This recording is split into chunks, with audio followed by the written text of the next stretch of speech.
Hello everyone.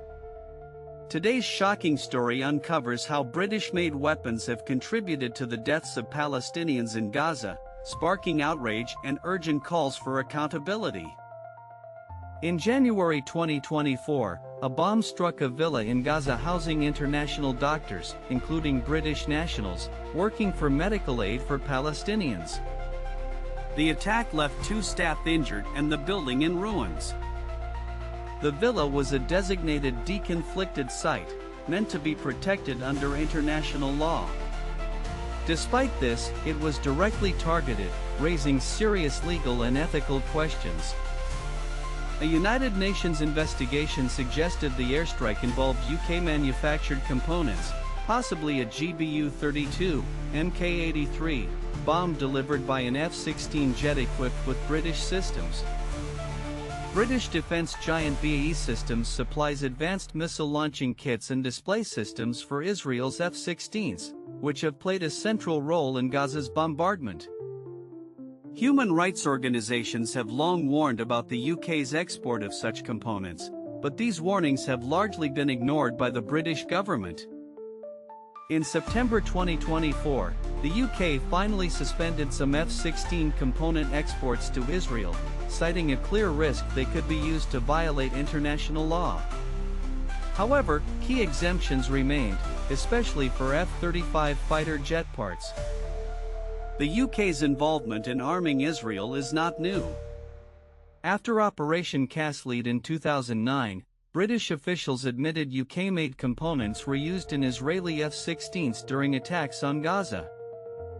Recent years have seen a surge in British arms exports to Israel, including thousands of munitions and high-tech components, even after public pledges to restrict such sales. Investigations revealed that over 8,000 munitions were exported from the UK to Israel between September 2024 and February 2025, despite new government policies claiming to halt such shipments.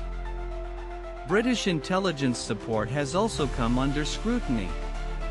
Reports indicate the UK provides daily surveillance flights and shares intelligence with Israel, potentially facilitating attacks in Gaza.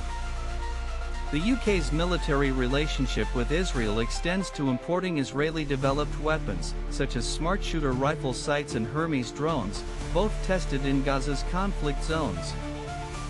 Critics argue that Gaza has become a testing ground for weapons later marketed as combat-proven and sold globally, raising deep ethical concerns.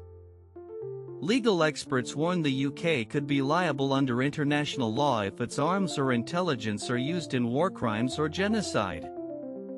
The British government has faced mounting pressure from MPs, human rights groups, and even former officials to suspend all arms exports to Israel. Despite partial suspensions, the UK High Court ruled in June 2025 that exports of F-35 parts to Israel remain lawful, further fueling debate. Environmental and humanitarian groups are alarmed by the scale of destruction in Gaza, with British-made weapons implicated in attacks on civilian infrastructure and aid workers. The United Nations and International Criminal Court are now investigating possible breaches of international law involving UK-supplied arms and intelligence. Public outrage has grown as more evidence emerges of British complicity in attacks that have killed and injured Palestinian civilians, including children and humanitarian staff. This story has ignited calls for a full public inquiry and a complete halt to UK arms exports that could be used in Gaza or other conflict zones. Thank you for watching. Don't forget to like, subscribe, and comment. Should the UK face legal action for its role in Gaza's tragedy?